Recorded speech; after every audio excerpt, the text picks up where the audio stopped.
कक्षा 12 हिंदी साहित्य में अंतरा जो मुख्य पुस्तक है उसके काव्य खंड का हमने क्विक रिवीजन कर लिया था।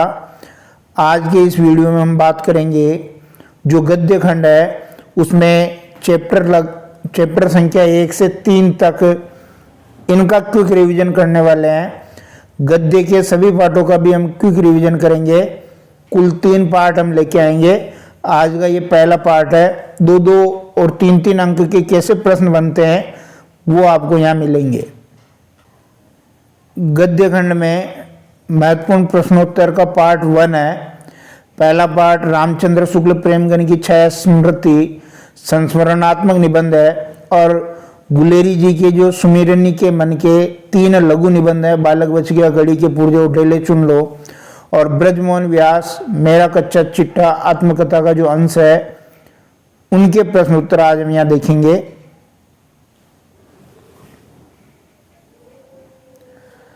पहला प्रश्न देखिए, रामचंद्र शुक्ल के पाठ प्रेमगन की छाया स्मृति से। प्रेमगन की छाया स्मृति निबंध के आधार पर प्रेमगन के व्यक्तित्व की विशेषताएं लिखिए। प्रेमगन जी हिंदुस्तानी रईस थे। उनकी हर बात से तबीयतदारी टपकती थी। बसंत पंचमी, होली आदि त्योहारों पर उनके घर में खूब नाच रंग और उत्सव हुआ करते थे। उनकी बातें विलक्षण वक्रता युक्त व्यंग्यात्मक हुआ करती थी। चौधरी साहब राय लोगों को बनाया करते थे, अर्थात उनको बेवकूफ बनाने की कोशिश करते थे। वे हर काम नौकरों से करवाते थे, चाहे काम बिगड़ी क्यों न जाए। वे प्रसिद्ध कवि और भाषा के विद्वान थे। वे नागरिक को भाषा मानते थे। वह बातों में हास्य और व्यंग्य का समावेश रखते थे जिसमें भारतीय संस्कृति की झलक साफ दिखाई पड़ती थी। उनकी बातचीत का ढंग नौकरों के साथ अनूठा होता था। दूसरा प्रश्न देखिए, लेखक ने पहली बार प्रेमगन को कहाँ और किस स्थिति में देखा? या इसको ऐसे भी पूछा जा सकता है कि प्रेमगन की पहली झांकी जो शुक्ल जी ने देखी उसका वर्णन कीजिए। पिता की बदली मिर्जापुर होने पर अपने घर से प्रेमगन के घर की निकटता रहने के कारण शुक्ल जी को अपनी मित्र मंडली के साथ उन्हें प्रथम दर्शन तब हुए जब वे छत पर लता प्रतान के बीच मूर्तिवत खड़े थे। कंधों पर बाल बिखरे थे और एक हाथ खंभे पर लगा हुआ था। प्रेमगन के वाक व्यवहार में विलक्षण वक्रता थी, कैसे स्पष्ट कीजिए। प्रेमगन जी की हर एक अदा से रियासत और तबीयतदारी टपकती थी। उनके वाक व्यवहार में विलक्षण वक्रता रहती थी। यदि किसी नौकर के हाथ से गिलास गिर जाता तो वे कहते, कारे बचाते नहीं। एक बार पंडित जी ने कहा कि आज एकादशी के कारण जल खाया है। तब चौधरी साहब ने कहा कि एकादशी पर जल ही खाया या कुछ फलाहार भी पिया है।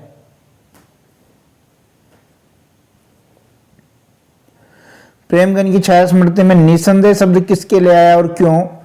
शुक्ल जी की मित्र मंडली को देखकर उर्दू भाषी लोग उन्हें निसंदेह नाम से पुकारते थे क्योंकि उन्हें लेखक मंडली की बोली अनोखी लगती थी जिसमें निसंदेह शब्द का प्रयोग बहुत होता था। जबकि वहां रहने वाले वकील, मुख्तार तथा कचहरी के अफसरों की भाषा उर्दू थी, इसलिए लेखक मंडली का नाम उन्होंने निसंदेह मंडली रख दिया था। शुद्ध हिंदी बोलने की कोशिश करते थे ये। हम लोग उन्हें एक पुरानी चीज समझा करते थे। पुरानी चीज किसे कहा गया और क्यों? शुक्ल जी की मंडली उपाध्याय बद्रीनारायण चौधरी प्रेमगन को पुरानी चीज कहती थी क्योंकि प्रेमगन जी हिंदुस्तानी रईस थे। उनकी हर एक अदा से रियासत और तबीयतदारी टपकती थी। बसंत पंचमी, होली आदि त्योहारों पर उनके घर में खूब नाच रंग और उत्सव हुआ करते थे। पुरानी परंपराओं को मानते थे।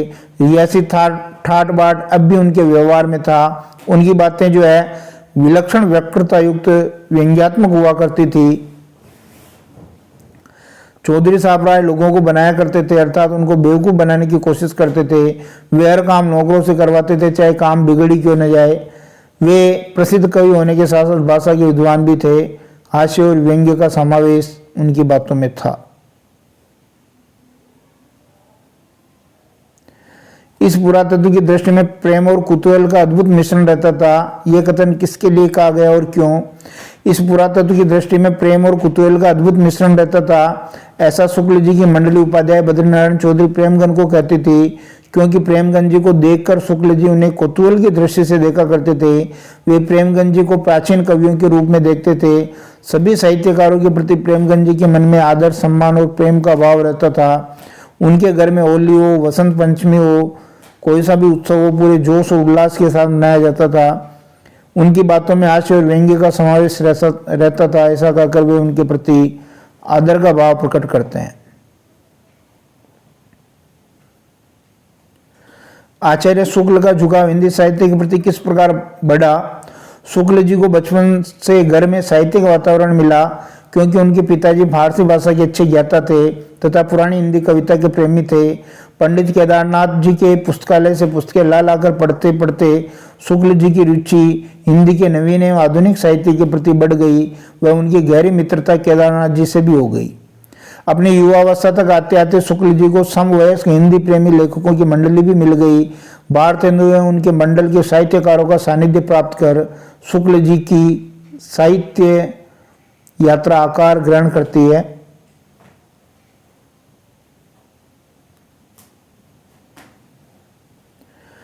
लेखक के पिताजी की प्रमुख विशेषताओं का वर्णन कीजिए। शुक्ल जी को बचपन से घर में साहित्यिक वातावरण मिला, क्योंकि उनके पिताजी फारसी भाषा के अच्छे ज्ञाता थे, पुरानी हिंदी कविता के प्रेमी थे। प्राय रात्रि में घर के सब सदस्यों को एकत्रित करके रामचरितमानस तथा रामचंद्र चंद्रिका को पढ़कर सुनाया करते थे। भारतेंदु हरिश्चंद्र के नाटक उन्हें अत्यंत प्रिय थे। बचपन के कारण शुक्ल जी सत्य हरिश्चंद्र नाटक के नायक राजा हरिश्चंद्र और भारतेंदु हरिश्चंद्र में अंतर समझ नहीं पाते थे, एक ही समझते थे। शुक्ल जी की जो समवयस्क मित्र मंडली थी उनमें कौन कौन थे?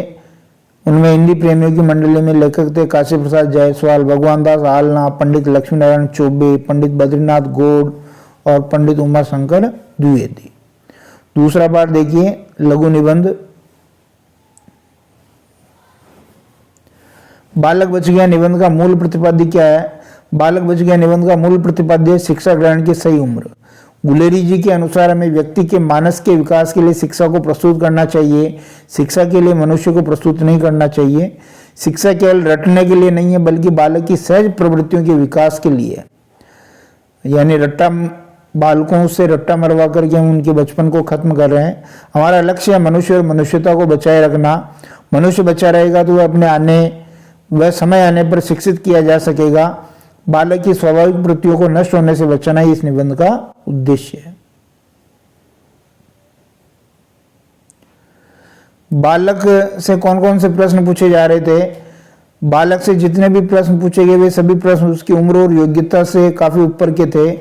धर्म के 10 लक्षण, 9 रसों के नाम, उनके उदाहरण, पानी के 4 डिग्री के नीचे ठंड फैल जाने के बाद भी मछलियां कैसे जिंदा रहती है, चंद्र ग्रहण होने का वैज्ञानिक कारण, अभाव को पदार्थ क्यों माना जाता है, इंग्लैंड के राजा 8वें हेनरी की स्त्रियों के नाम और पेशवाओं का शासनकाल, ये सब भी प्रश्न उम्र की तुलना में बहुत ज्यादा गंभीर थे जो उससे पूछे जा रहे थे। घड़ी के पुर्जे दृष्टांत के द्वारा लेखक ने किस विषय को रोचक ढंग से प्रस्तुत किया है? लेखक ने धर्म का रहस्य जानने के लिए घड़ी के पुर्जे का दृष्टांत दिया है, क्योंकि जिस तरह घड़ी की संरचना जटिल होती है उसी प्रकार धर्म की संरचना भी जटिल होती है, उसको समझना आसान नहीं होता। हर मनुष्य घड़ी को खोल तो सकता है, परंतु उसे दोबारा जोड़ना उसके लिए संभव नहीं होता है। वह प्रयास तो कर सकता है परंतु करता नहीं है। उसका मानना होता है कि वह ऐसा कर ही नहीं सकता। ऐसे ही लोग प्राय बिना धर्म को समझे उसके जाल में उलझे रहते हैं, क्योंकि उनके लिए धर्म गुरुओं ने इसे रहस्य बनाया हुआ है। वे इस रहस्य को जानने का प्रयास भी नहीं करते और धर्म गुरुओं के हाथों की कठपुतली बने रहते हैं। धर्म के रहस्यों पर धर्म उपदेशकों द्वारा लगाए गए प्रतिबंधों को रोचक ढंग से प्रस्तुत किया गया है। डेले चुन लो निबंध में किस पर व्यंग्य किया गया है? इस निबंध में डेले चुनकर विवाह करने की रीति को अंधविश्वास माना गया है। यह निबंध लोक जीवन में व्याप्त अंधविश्वासों पर व्यंग्य करता है, जो हमारी सामाजिक गहन तथा गंभीर समस्या है। लेखक का मत है कि अपनी आंखों से देखे सत्य को ही सत्य मानना चाहिए, भविष्य की झूठी कल्पना पर विश्वास नहीं करना चाहिए। अपने जीवन साथी को चुनने के लिए सोने चांदी तथा लोहे की पेटियां अथवा विंड मिट्टी के ढेलों पर विश्वास एक अंधविश्वास मात्र है, जिसका कोई वैज्ञानिक तथ्य नहीं है, जो समाज के लिए घातक सिद्ध होते हैं। ऐसे अंधविश्वास से समाज पीछे चला जाता है। बालक द्वारा इनाम में लड्डू मांगने पर लेखक ने सुख की सांस क्यों भरी? बालक की उम्र महज 8 साल थी, परंतु उसको जो है अपनी उम्र से अधिक गंभीर विषयों पर रटे रटाए उत्तर देना था। लेखक को दुखी कर गया, यानी जो बालक वो जो अपनी उम्र से ज्यादा रटे हुए उत्तर दे रहा था, लेखक का मन बहुत तकलीफ में था। वह समझ गया कि पिता ने उसकी स्वाभाविक प्रवृत्तियों का गला घोटा है। बालक का बालपन तथा बालमन दम तोड़ चुका है, परंतु जब इनाम में बच्चे ने लड्डू मांगा तो लेखक ने सुख की सांस भरी। एक बालक के लिए यही स्वाभाविक बात थी। उसे विश्वास हो गया कि पिता तथा अन्य लोग बालक की सहज प्रवृत्तियों को नष्ट करने में सफल नहीं हुए हैं। अब भी बालक के अंदर उसका बचपन जिंदा है, वह अब भी अपनी उम्र से आगे नहीं निकला है। यह स्थिति लेखक के लिए सुखदायी थी। पोर्सिया कौन थी? पोर्सिया शेक्सपियर के प्रसिद्ध नाटक मर्चेंट ऑफ वेनिस की नायिका थी। इसी नाटक को भारतेंदु हरिश्चंद्र ने दुर्लभ बंधु नाम से अनुवाद किया, जिसकी नायिका पुरस्त्री है, जो लड़कों द्वारा पेटियों का चुनाव कर अपनी पति चुनती है। रेल चुन लो पाठ में लेखक ने समाज में व्याप्त किस अंधविश्वास की ओर संकेत किया है? इस निबंध में डेले चुनकर विवाह करने की रीति को अंधविश्वास माना गया है और लोक जीवन में व्याप्त अंधविश्वास पर व्यंग किया गया है। देखो ये प्रश्न पहले भी आ चुका है, उत्तर सेम है, प्रश्न थोड़ा अलग है। लेखक ने धर्म का रहस्य जानने के लिए घड़ी के पुर्जे का दृष्टांत क्यों दिया? लेखक ने धर्म का रहस्य जानने के लिए घड़ी के पुर्जे का दृष्टांत दिया क्योंकि जिस तरह घड़ी की संरचना जटिल होती है, उसी प्रकार धर्म की संरचना भी जटिल होती है। इस तरह का उत्तर वाला एक प्रश्न भी पहले आ चुका है, वहां से आप देख लें। तीसरा पार्ट है ब्रजमोहन व्यास का कच्चा चिट्टा, जो मेरा कच्चा चिट्टा आत्मकथा का अंश है। पसोवा स्थान का वर्णन कीजिए। पसोवा एक जैन तीर्थ था। यहाँ हर वर्ष जैन समुदाय का एक बहुत बड़ा मेला लगता था। जैन श्रद्धालु हजारों की संख्या में यहाँ आते थे। इसके अतिरिक्त यहाँ एक पहाड़ी भी थी जिसमें बुद्ध देव द्वारा रोज व्यायाम किया जाता था। उस पहाड़ी में एक नाग भी रहा करता था। यह भी कहा जाता है कि सम्राट अशोक ने उसके समीप ही एक स्तूप बनवाया था जिसमें बुद्ध देव के नख और बाल रखे गए थे। ये सोचकर लेखक ने वहां जाने का निर्णय किया ताकि उसे पुरातत्व से संबंधित कोई सामग्री जैसे मूर्ति, सिक्के या और कुछ भी मिल जाए।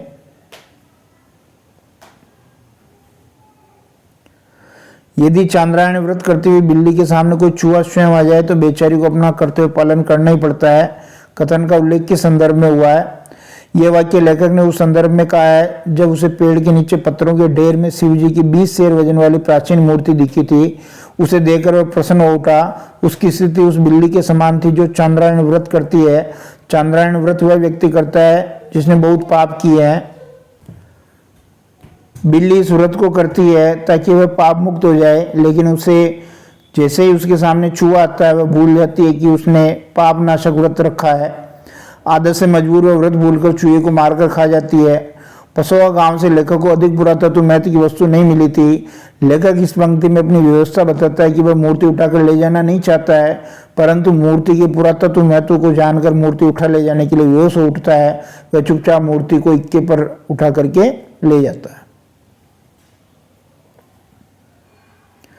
अपना सोना खोटा तो पर खवैया को कौन दोष? ये कथन किस संदर्भ में प्रयुक्त हुआ है? इसका तात्पर्य है कि यदि दोष हमारी वस्तु में है तो हमें वस्तु की शुद्धता की जांच करने वाले को दोष नहीं देना चाहिए। लेखक पुरातत्व महत्व की वस्तु को देखते ही अपने साथ ले जाता था। उसकी इस आदत से सभी परिचित थे, अतः कहीं भी मूर्ति गायब हो जाती थी तो लेखक का नाम ही सबसे पहले आता था। अतः लेखक कहता है कि इसमें दोष नाम लेने वाले का नहीं बल्कि स्वयं उसका है। बोधिसत्व की मूर्ति का क्या महत्व था? सबसे पुरानी थी, कनिष्क के समय की थी और कनिष्क के राज्यकाल के दूसरे साल स्थापित की गई। कहीं से भी खंडित नहीं थी। इसका विवरण पत्र पत्रिकाओं में छप गया था, विदेशी पत्र पत्रिकाओं में, और 2 रुपये में प्राप्त इस मूर्ति को एक फ्रांसीसी 10,000 रुपये में खरीदना चाहता था।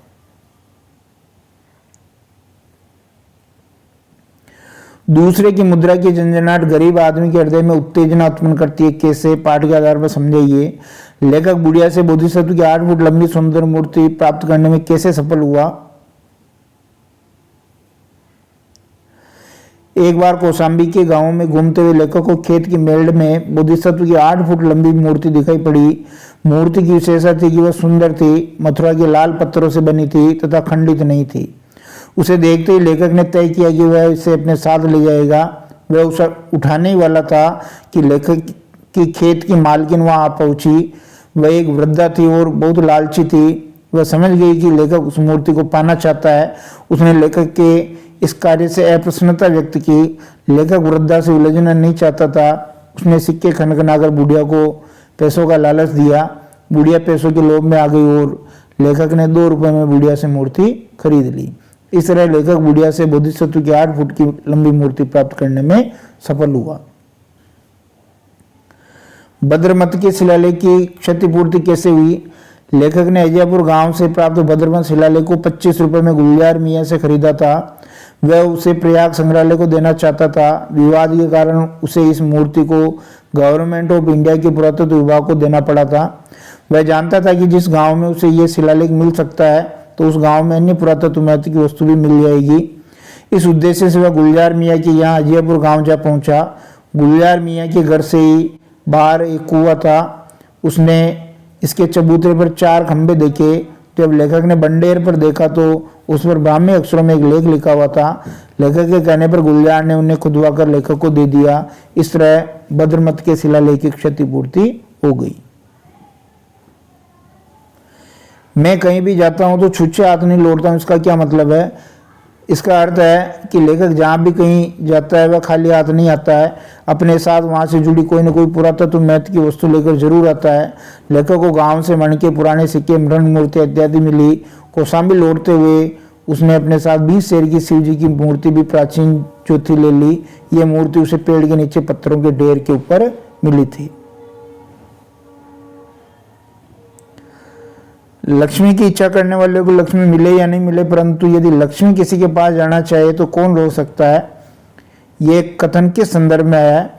ये कथन लेखक ने पंडित जवाहरलाल नेहरू द्वारा इलाहाबाद संग्रहालय के शिलान्यास की स्वीकृति देने के बाद कहे, क्योंकि नेहरू जी ने यदि चाह लिया तो उन्हें इसका शिलान्यास करने से कौन रोक सकता है। लेखक ने मैसूर से तालपत्र का गट्ठर कैसे प्राप्त किया? मैसूर अधिवेशन में वहां के युवराज सभापति थे। अधिवेशन समाप्त होने पर वे रामेश्वरम गए। वहां पहुंचने पर पूजा करवाने के पंडे पीछे पड़ गए। लेखक को एक तरकीब सूझी। उसने कहा कि राजा साहब के वंश का पंडा नहीं है। जो तालपत्र पर लिखी पुस्तकें भेंट करेगा वही राजा साहब के वंश का पंडा होगा। ऐसा सुनकर एक लड़का दौड़कर गया और उसने एक छोटा सा गट्ठर तालपत्र पर लिखी पुस्तकों का लाकर उनके सामने पटक दिया। राजा साहब ने उसकी बही पर हस्ताक्षर किए और दक्षिणा दी। इस प्रकार लेखक ने मैसूर से तालपत्र का गट्ठर प्राप्त किया। लेखक ने शंकर भगवान की मूर्ति को क्यों लौटा दिया? गांव वालों को जब पता लगा कि शिव जी की प्राचीन मूर्ति चोरी हो गई है तो वे दुखी हो गए। शिव की मूर्ति उनके गांव के बाहर एक पेड़ के सहारे रखी थी। गांव वाले उसकी पूजा किया करते थे। उनकी आस्था तथा श्रद्धा पूर्ण रूप से शिव जी पर थी। वह मूर्ति लेखक ले आया था। मूर्ति न पाकर गांव वाले दुखी हो गए। उन्होंने तय किया कि जब तक शिव की मूर्ति वापस नहीं आएगी वे न कुछ खाएंगे न पिएंगे। इस तरह सभी ने उपवास करना आरंभ कर दिया। गांव वालों को लेखक पर शक था, अतः वे सब मिलकर उसके पास जा पहुंचे और उनसे शिव की मूर्ति वापस मांगी। लेखक ने बिना किसी परेशानी के सम्मान सहित वह मूर्ति गांव वालों के पास भेज दी। उसने गांव वालों को पानी तथा मिठाई खिलाकर उनका व्रत तोड़वाया।